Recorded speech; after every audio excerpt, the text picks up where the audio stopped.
Street mail TV में हम शुरू कर रहे हैं एक नया कार्यक्रम, यादें पुरखों की। इस कार्यक्रम में पाकिस्तान और हिंदुस्तान के बंटवारे के समय हमारे बुजुर्गों ने जो दर्द झेला, उसकी दास्तान हम बुजुर्गों की ही जुबानी सुनकर आप तक पहुंचाएंगे। अगर आपके भी आसपास कोई ऐसे बुजुर्ग हैं जो पाकिस्तान के बंटवारे के समय वहां मौजूद थे, जिन्होंने अपनी आंखों से वो मंजर देखा, अगर उन्हें वो मंजर याद है तो वो आप हमें कृपया सूचित करें, ताकि हम उस मंजर का उनके द्वारा उनकी आंखों से देखा गया पूरा मंजर आप तक पहुंचाएं। इस मंजर को आप तक पहुंचाने के लिए आज हमारे साथ हैं रिटायर्ड तहसीलदार माननीय नारायण दास तनेजा जी। जब पाकिस्तान और हिंदुस्तान का बंटवारा हुआ तब वह पाकिस्तान में थे और पाकिस्तान से वो और उनका पूरा परिवार उजड़कर भारत की जमीन पर आया। उन्होंने अपना धर्म नहीं छोड़ा और हिंदुस्तान को ही अपनाया। अगर वे चाहते तो अपना धर्म बदलकर पाकिस्तान में रह सकते थे, अपनी जायदाद अपनी संपत्ति को वहां पर बरकरार रख सकते थे, लेकिन हिंदू धर्म को अपनाने के लिए उन्होंने हिंदुस्तान को चुना। आज माननीय नारायण दास तनेजा जी, जो फतेहाबाद से रिटायर्ड नायब तहसीलदार हैं, हमारे बीच हैं। आज हम उनसे बंटवारे के समय की पूरी दर्दनाक दास्तान उनकी जबानी सुनेंगे। नमस्कार जी, आपका स्ट्रीट मेल टीवी में स्वागत है। आपने जब भारत और पाकिस्तान अलग हुए, आपने उस बंटवारे को अपनी आंखों से देखा। आपका बचपन भी वहां बीता, आपकी जवानी तो यहाँ बीती, लेकिन बचपन वहां पे बीता। हम आज आपसे वो मंजर आपकी आंखों से देखना चाहेंगे कि वो वहां पे क्या घटनाक्रम हुआ। शुरुआत में तो आप अपने बचपन से शुरू कीजिए कि आपका बचपन वहां कैसे बीता, किस स्कूल में आपने पढ़ाई की, वहां पे आपके साथी कौन लोग थे, कृपया आप हमें बताएं। बात ये है जी, मेरी उस टाइम उम्र 12-13 साल थी और मैं 5 जमात वहां पढ़ा था। तो वैसे तो हमारे 2 गांव थे। पहले गांव तो था लालीपुरा, जो मेलसी तहसील मेलसी से मुल्तान को जो पक्की सड़क जाती थी, 11 मील पे एक बस स्टैंड था दुकोटा, वहां से एक दुनिया भर को भी सड़क जाती थी। तो उस दुकोटा बस स्टैंड से उत्तर की तरफ लालीपुरा गांव था 3-4 किलोमीटर पे। तो मैं तो लगभग वहां लालीपुरे रहता था, क्योंकि मेरे दादा दादी जो थे वो लालीपुरे रहते थे और लालीपुरे से ही 6-7 मील 8 मील आगे जाके मित्रू कस्बा था। आपका जन्म लालीपुरा में हुआ? हाँ, मेरा जन्म लालीपुरे का है। कौन से सन में आपका जन्म हुआ? 1911-3-1936। आपने कहाँ से स्कूलिंग करी? वहाँ पे स्कूल कहाँ से? वहां से लालीपुरा से मित्रू जो था 7-8 किलोमीटर था। जी जी। तो रास्ते में एक गांव आता था पहलवान। तो रास्ते में पहलवान टप के उसके आगे एक रंगोई नाला आता था, पानी चलता था उसमें बरसाती। जब बरसाती पानी चलता था तो बड़ी मुश्किल होती थी क्रॉस करने में। तो वहाँ मित्रू मिडल स्कूल था। तो वहाँ काफी आबादी थी, काफी हिंदू लोग ज्यादातर मित्रू रहते थे, मुसलमान भी वहाँ रहते थे। मित्रू जो है वो मुसलमानों की गोत है। वहाँ एक लैंडलॉर्ड था मुसलमान, वो मित्रू था, उसी के नाम पे ही वो गाँव बसा था। तो वो थाना भी वही था हमारे सारे इलाके का, मित्रू, और मिडल स्कूल भी था। तो सबसे पहले, क्योंकि उस टाइम तो यूं थोड़ा है कि आजकल के बच्चों भाई जल्दी हो या 2-3 साल का हो गया, कैसे बच्चों को स्कूल भेजा। वहाँ तो 8 साल से शुरू होती थी पढ़ाई। 8 साल से शुरू होती थी? हाँ। पहली क्लास? पहली। तो पहली क्लास आपने मित्रू के स्कूल से करी? आदि तो मैं मित्रू पढ़ता था जी। तो मेरा दादा जो था वो नंबरदार था और मानी हुई हस्ती थी वो उस इलाके की। क्या नाम था दादाजी का जी? मैं था तीरथ दास तनेजा। तीरथ दास तनेजा नंबरदार थे? नंबरदार थे, क्योंकि वहाँ वैल्यू सरपंच वगैरह तो है नहीं करते थे। नंबरदार की वैल्यू होया करती थी। तो वो जितना भी इलाका था वो सारा जो वो मित्रु पढ़ते थे लोग। तो मित्रु पहलवान गांव टपने के बाद मित्रु हम जाते थे। 2-3 बच्चे और भी थे। हमारा एक पटवारी था गुसाई रामलाल, उसके 2 लड़के थे, तो वो भी मेरे साथ पढ़ने जाया करते थे। तो पटवारी साहब के लड़कों का क्या नाम था, याद है अब आपको? हाँ जी, एक का नाम जुगल किशोर था बड़े का, दूसरे का था मदन लाल। वैसे वो वहाँ मुलाजमत में थे, पटवारी लगे हुए थे लालीपुर। वैसे असलियत में वो रहने वाले थे कमालिए के, डिस्ट्रिक्ट लैलपुर के। मुझे भी एक दफा ले गए थे, वो दिखाया था उन्होंने, वहां रामलीला होया कर दी बहुत जमाने में। तो मित्रु पहली जमात में दाखिल हुए थे हम, तो रोज इकट्ठे जाया करते, 6-7 मील पैदल ही चलते। फिर बाद में दादे ने एक नौकर रख दिया, वो सवारी पे हमें छोड़ाता था। तो 4 जमात में वहां पढ़ा दी मित्रु में। तो 4 जमात पढ़ने के बाद तब आपकी उम्र 12 साल की हो गई होगी? हाँ, मेरी 12-13 साल की उम्र थी। फिर 5वीं जमात हाई स्कूल में तहसील बैलसी में दाखिल हुआ। तो तहसील बैलसी जो थी धनाढ़ तहसील थी, काफी अमीर लोग थे, व्यापारी लोग थे, हिंदुओं का दबदबा था वहाँ। तो ये जितने भी फतेहाबाद के बैठे हुए घने लोग बैलसी के ही है, क्यों जिला मुल्तान के जो है ना 7 तहसीलें थी, 5 बड़ी और 2 छोटी, 7 तहसीलें। इसी तरह डिस्ट्रिक्ट हिसार को भी 7 ही तहसीलें थी, यहाँ भी 5 बड़ी और 2-3 छोटी थी। इसलिए उसको अलाटमेंट जो है हमें हिसार हुआ जी। पहले तो हम सीधे रोहतक गए, रोहतक में हमने गुहाने रहे, वहाँ मकान भी अलाट हो गए थे। शुरू में हम 5 नहीं, आप अपने स्कूल की कोई बात याद आती हो कोई? हाँ, सारी याद आती है। तो मित्रु में पढ़ते थे,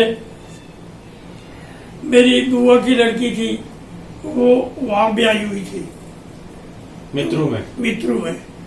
तो वो वहाँ भी रहता था, कई 1-2 साल तो उनके घर रहा।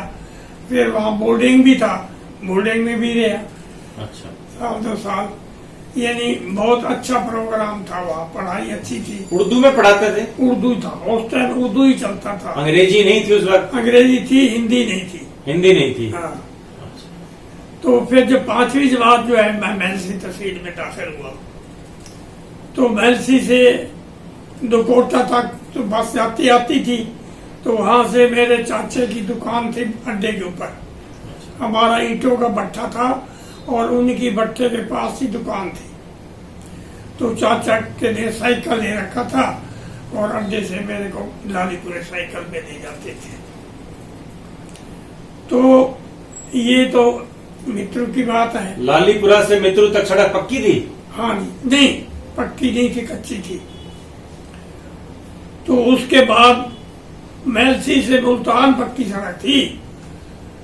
तो ये तो 3-4 किलोमीटर तो वो लालीपुरे था उत्तर की तरफ, और इधर पश्चिम की तरफ जो मुल्तान को जो सड़क जाती थी ना, उस अड्डे से कोई 2-1 किलोमीटर सरकारी रेस्ट हाउस था। रेस्ट हाउस के पास ही हमारा रकबा शुरू होता था। 300-350 एकड़ जमीन थी वहाँ, सारे भाइयों की 4 भाई थे मेरे दादा। आपके दादा और 4 भाई थे? हाँ। कितने मुरब्बे होगी? कुल मिला के हमारा जी 70-75 एकड़ एक क्वार्टी थी। बड़े लैंडलॉर्ड थे फिर आपके दादा थे। अब नंबरदारी थी, वहाँ ने अपना गांव बसाया गया, उसका नाम मेरे पिताजी के नाम पे धर्मपुरा रखा। धर्मपुरा? हाँ। तो सारी बिल्डिंग जो है पक्की बनाई थी, पक्के मकान थे, एक ही गेट था। उस गेट के अंदर जितने भी कमरे थे, हर एक का अपना अपना परिवार था, 4 दादे उसके अंदर ही रहते थे। गेट एक ही था, इतना बड़ा गेट था कि अंदर ऊँट चप जाए। अच्छा, हाँ उस टाइम ऊँट होते होंगे, हाँ थे, ऊँट भी थे, घोड़ी भी होती घोड़े होगी। भी, घोड़ी तो दादा तो घोड़ी पे रहता था, मेरे को साथ बिठाए रखता जहाँ भी जाता। तो उसका गांव का नाम हमने रखा धर्मपुरा। जमीन आपने दी थी गांव के लिए, है जी। गांव बसाने के लिए हाँ, जमीन आपने दी थी।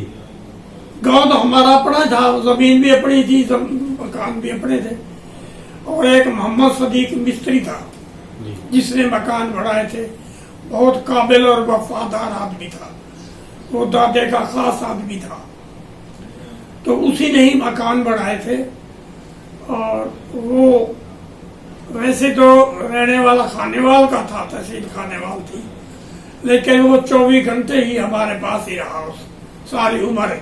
उसने शादी नहीं की और मेरी माता को बहन बुलाता था वो, और जहां भी जाए मेरा दादा उसको साथ रखता था। विश्वास पात्र था। विश्वास पूरा था, हर बात की वो राय देता था और साथ रहता था, सेफ्टी रखता था। चाहे हम वहाँ कराची सैर करने गए मेरे पिताजी, तो भी राम वो साथ रहा। जहाँ भी गए हम सक्खा रोड़ी देखा, वर्ल्ड का सबसे बड़ा पुल सक्खा रोड़ी का है, दरिया सिंध के ऊपर, कोई थब्बा नहीं नीचे, और दोनों साइड पे स्टेशन है और वो गाड़ी चलती थी। ये सक्खा रोडी वहाँ कौन है, मुल्तान जिले में है? नहीं जी, वो सिंध में था, सिंध में? कराची के पास। अच्छा, कराची के पास। हाँ अच्छा, आप साथ गए थे घूमने? हाँ, मैं 13 साल लगा तो था ही, साथ ले गए थे मेरे पिताजी और मोहम्मद सदीक मिस्त्री और मैं, बस।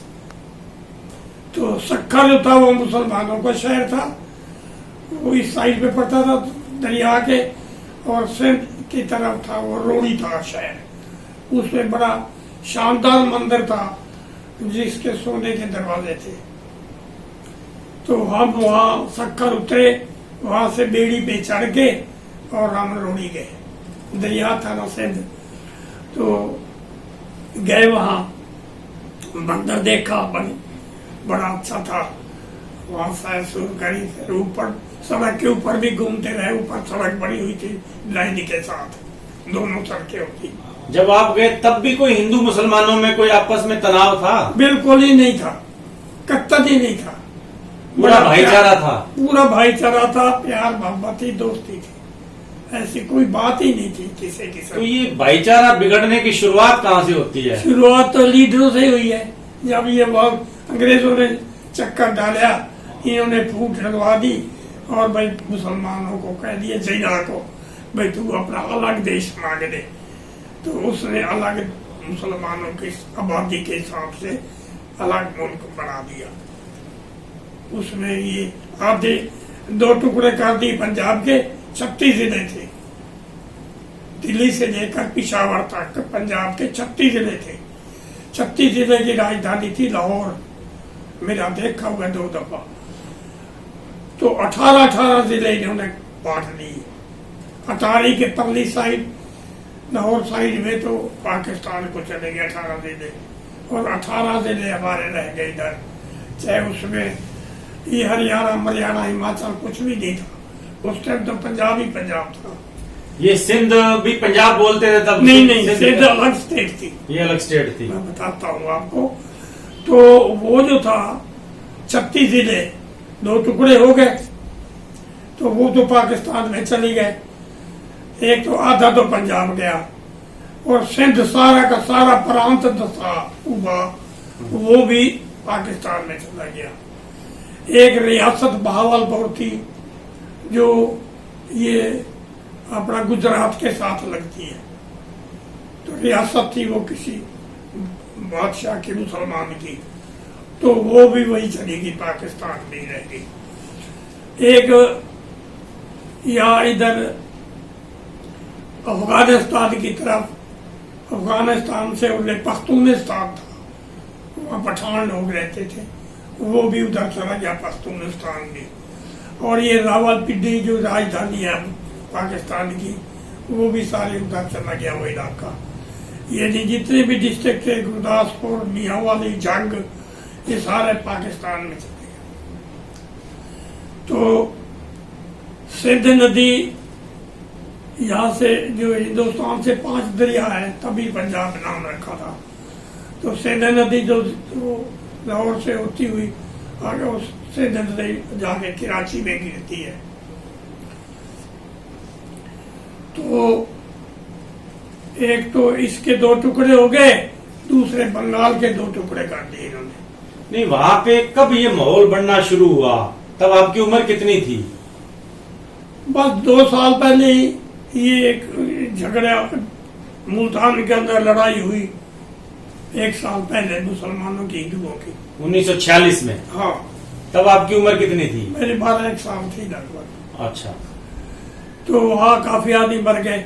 किस तो बात को लेकर झगड़ा शुरू हुआ? कोई वहाँ हिंदू मुस्लिम का झगड़ा हो गया, पता नहीं किस चीज के हुआ, ये तो पूरी डिटेल नहीं है मेरे को, लेकिन झगड़ा जरूर हुआ था हिंदू मुस्लिम का 46 में। 46 में। तो उसके बाद जो है तलखी बढ़ती चली गई।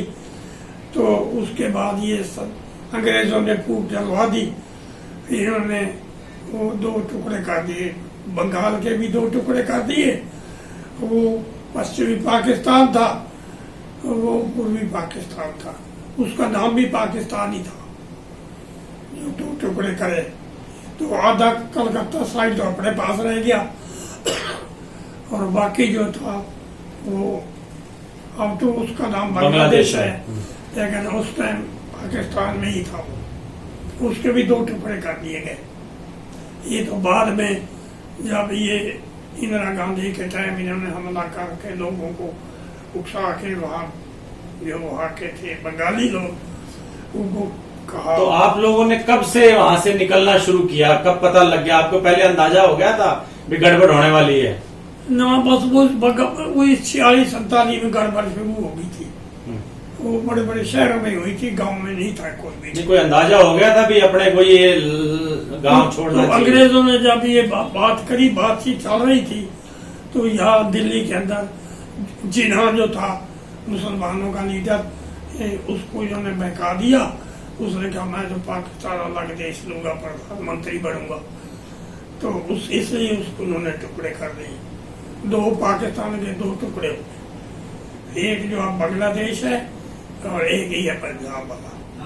बाकी पख्तूनिस्तान, ये मियांवाली, जहांगीर जिले जितने भी थे, डेरा गाजी खां, ये 18 जिले थे, सारे के सारे वहाँ वो पाकिस्तान में चले गए। तो लाहौर भी वहाँ की राजधानी थी, लाहौर ही रहेगी पंजाब की राजधानी तो, लेकिन उनकी जो स्टेट बड़ा देश की राजधानी थी वो रावलपिंडी थी। रावलपिंडी बड़ा शहर था अच्छा। तो रावलपिंडी में आप अब राजधानी है इस्लामाबाद बोलते हैं। इस्लामाबाद ही रहते हैं, रावलपिंडी एक ही बात है, जिस तरह बस्ती भी फतेहाबाद है। अच्छा अच्छा। नहीं, फिर आपने पहले वो गांव धर्मपुरा से कहाँ गए जब दंगे शुरू हुए? जब हमारे पे हमला हुआ तो पहले फिर अपन वहाँ बढ़ाया थे ना मकान पक्के, तो वहाँ पे हमला हो गया धर्मपुरा में। धर्मपुरा में। अच्छा, वो इस साइड पे था, लालीपुरा इस साइड पे था। वो दुकोटा बस स्टैंड से सिर्फ 2 किलोमीटर पे था धर्मपुरा। लाल सगू रेस्ट हाउस था, उस लाल सगू भौजा था गांव बड़ा, उसी भौजे के अंदर ही हमने अपने रकबे में धर्मपुरा बनाया था। तो जब हमारा हमला हुआ तो हम वहाँ से सारे बच्चे समेत लालीपुरे आ गए। नहीं, आपको पहले पता लग गया था भी हमला होने वाला है? नहीं, हमला था जब हुआ तो हाँ, बाद में पता चलता है फलाने गांव में आग लगी, फलाने गांव में आग लगी, तो खतरा तो हो गया था। तो एक दिन पता चला, हमें मोहम्मद सदीक ने बताया भाई यहाँ रहना ठीक नहीं, यहाँ से निकलो। तो हम लालीपुरे आ गए। 3-4 किलोमीटर तो सारा था ही। तो लालीपुरे परिवार, आधा परिवार पहले लालीपुरे रहता था, तो आधा बाकी उधर रहता था। तो हमारे रिश्तेदारों ने टांगे भेजे। कहाँ से? मेलसी तहसील से। अच्छा, महल से रिश्तेदार रहते थे? रिश्ते वो रहते थे सरलाल गांव था एक, अच्छा, टिब्बे के पास, टिब्बा तकड़ा गांव था हिंदुओं का। तो वो सारे जितने भी हिंदू थे ना गांव से, मेलसी आ गए थे तहसील में। तो उन्होंने तहसील से 2 टांगे भेजे, भाई तो खतरा है तुम वहां से आ जाओ। तो हमारे 3-4 जो परिवार थे ना, 3-4 दादे, वो तो टांगों पे चले गए, मेलसी पहुंच गए सेफ। मेरा दादा माना नहीं, नंबरदार था, कोई धाक थी, कहता है ऐसे तो कई जिंदगी में देखे हैं, झगड़े झुगड़े होते हैं, शांत हो जाते हैं, मैं तो नहीं जाता। तो हम अकेला घर वहां रह गया। आप दादा के साथ रह गए? दादा, मेरा पिताजी, माताजी, वो तो हमारा अकेला एक परिवार रह गया। अच्छा। तो इतने में पता चला, मोहम्मद सदीक ने बताया कि भाई यहाँ से निकलो, ये से खतरा है। तो हम धर्मपुरा छोड़ के, क्यों बाकी परिवार तो महल से चला गया, हाँ जी। तो हम लालीपुरे आ गए। तो हमें लालीपुरे ये पता चला कि आज जो है मुसलमान मीटिंग कर रहे हैं और आज उन्होंने शाम को हमला कर देना है हिंदुओं के ऊपर। तो हमें पता चला भाई अभी आने वाली है। मेरी दादी ने खीर बना रखी थी कि भाई अब खीर खाएंगे। तो इतने में मैसेज आ गया कि भाई हमला तो भाई तैयार है, आने वाला है। तो हमने वो खीर खा छोड़ के भाई वहां से 2-3 किलोमीटर, खीर वहीं रह गई हमारी। 3 किलोमीटर पे सरदारों के चक थे 2। भाई सरदारों के पास चलते हैं, वो सड़क के पक्की सड़क मुल्तान बन जाती है, उसके ऊपर है उनके 2 चक। तो जैसे भी वहां पोजीशन होगी वहां देखेंगे, यहाँ तो सेफ्टी नहीं है। तो हम खीर खार वहीं रह गई, हम वहां से भाग खड़े जितने भी थे। एक मेरे दादे का परिवार था, एक मेरे दादे का साला था, सरदार दद्दा सिंह, मशहूर आदमी था, तकड़ा था वो। उसने बाकी बच्चे तो मैं से भेज दिए थे, लेकिन एक लड़का और एक वो खुद, वो हमारे साथ रहा। तो हम जी वो सिखों के चक में पहुंचे। एक ढाल पहले बीच में नहर आती थी, नहर को क्रॉस करने के बाद 1 किलोमीटर पे एक चक था। उस चक पे हम गए तो उन्होंने कहा भाई खतरा तो बड़ा है। उन्होंने अपने बच्चे जो है ना, 40 नंबर एक चक था, वहां से 40 मील दूर, अच्छा, वहां सिखों का गढ़ था,